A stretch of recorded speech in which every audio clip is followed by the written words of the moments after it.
Yudas Iskariot. Yudas adalah nama yang sama dengan sebutan Yehuda dalam bahasa Ibrani yang artinya Allah dipuji atau pujian. Nama ini pada kala itu adalah sebuah nama yang populer di kalangan orang Yahudi. Sementara Iskariot berasal dari kata Sikari, yang merupakan sebuah nama dari suatu kader pembunuh terlatih di antara pemberontak Yahudi. Ada juga teori lain yang mengatakan bahwa Iskariot merupakan turunan dari kata Keriot, yaitu sebuah kota yang berjarak 15 mil di selatan Hebron di Israel. Kata Ibrani Iskariot memiliki arti yaitu orang desa Keriot. Yudas adalah satu dari 12 murid Yesus atau Nabi Isa alaihissalam. Ke-12 murid Nabi Isa atau Hawariun ini bernama Andreas, Bartolomeus, Matius, Filipus, Simon Petrus, Tadeus, Yahya bin Zabdi, Yakub bin Alpius, Yahuda, dan Yudas Iskariot. Para Hawariun ini, termasuk Yudas Iskariot di dalamnya, menjadi orang-orang yang membantu Nabi Isa alaihissalam setelah menerima wahyu. Dalam beberapa kitab dan kisah disebutkan bahwa Nabi Isa alaihissalam menerima wahyu pada usia 30 tahun. Dalam tafsir Ibnu Katsir, kaum Hawariun dalam suatu pendapat dijelaskan jika mereka merupakan orang-orang yang bertubuh pendek. Menurut pendapat yang lain, mereka dinamakan Hawariun karena pakaian yang selalu mereka kenakan berwarna putih. Sedangkan menurut pendapat lainnya menyebutkan bahwa mereka adalah para pemburu. Dalam Al-Quran, Allah Subhanahu wa Ta'ala berfirman, "Maka tatkala Isa mengetahui keingkaran mereka, Bani Israel berkata, siapakah yang akan menjadi penolong-penolongku untuk menegakkan agama Allah?" Para Hawariun pengikut setia menjawab, "Kamilah penolong-penolong agama Allah. Kami beriman kepada Allah dan saksikanlah bahwa sesungguhnya kami adalah orang-orang yang berserah diri, muslimin." Quran Surah Ali Imran ayat 52. Dalam pandangan umat Nasrani, Yudas Iskariot menjabat sebagai bendahara, orang yang bertugas memegang keuangan.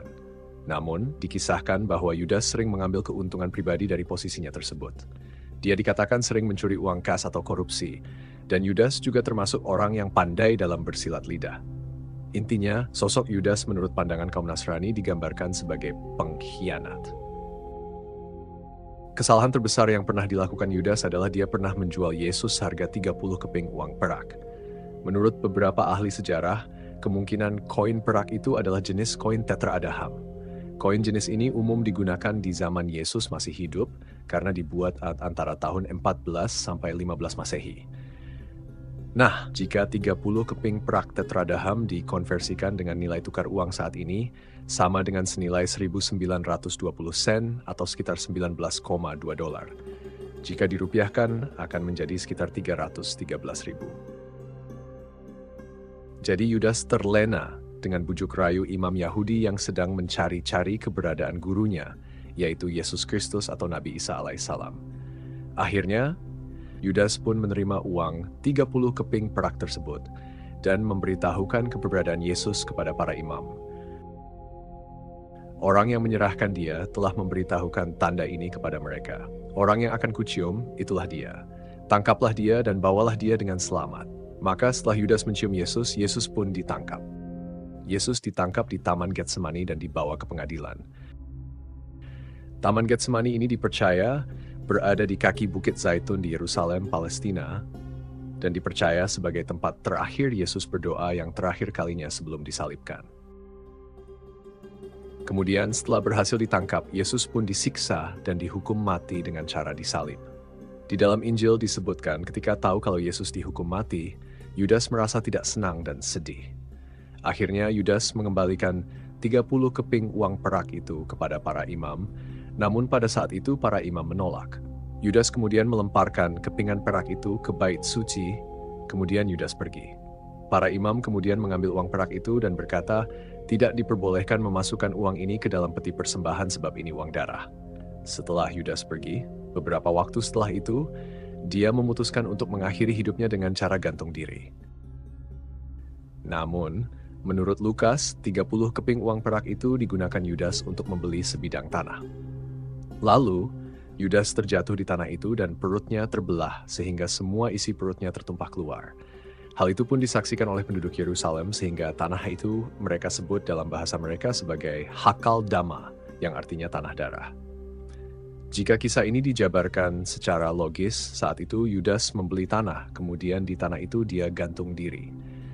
Setelah jasadnya mulai membusuk dan menjadi gembung, antara dahan pohonnya atau tali gantungannya putus, dan jasad Yudas yang telah membusuk itu jatuh ke bawah dan terpecah berhamburan. Jika bicara tentang sosok Yudas Iskariot dalam sudut pandang Islam, maka kisah yang akan diangkat adalah tentang peristiwa penyaliban. Setiap Muslim percaya bahwa Nabi Isa alaihi salam atau Yesus tidak wafat di salib. Namun menurut pandangan kaum Nasrani, Yesus mati di tiang salib yang bertujuan untuk pengampunan dosa manusia. Bagi pandangan umat Islam, Nabi Isa alaihissalam sangat mustahil terbunuh atau tersalib, sebab Allah Subhanahu wa Ta'ala melindungi semua Rasul Ulul Azmi. Allah Subhanahu wa Ta'ala telah menyelamatkan Nuh dari tenggelam, Nabi Ibrahim alaihissalam dari panasnya api, Musa dari Firaun, Nabi Muhammad Shallallahu alaihi wasallam dari makar kaum musyrikin, dan pasti juga Nabi Isa alaihissalam dari kaum Yahudi. Sesungguhnya mereka telah berselisih pendapat tentang pembunuhan Isa, selalu dalam keraguan-raguan tentang yang dibunuh itu.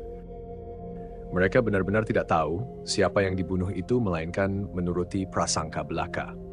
Jadi mereka tidak yakin telah membunuhnya. Al-Quran Surat An-Nisa ayat 157. Berbeda dengan Islam dan Kristen.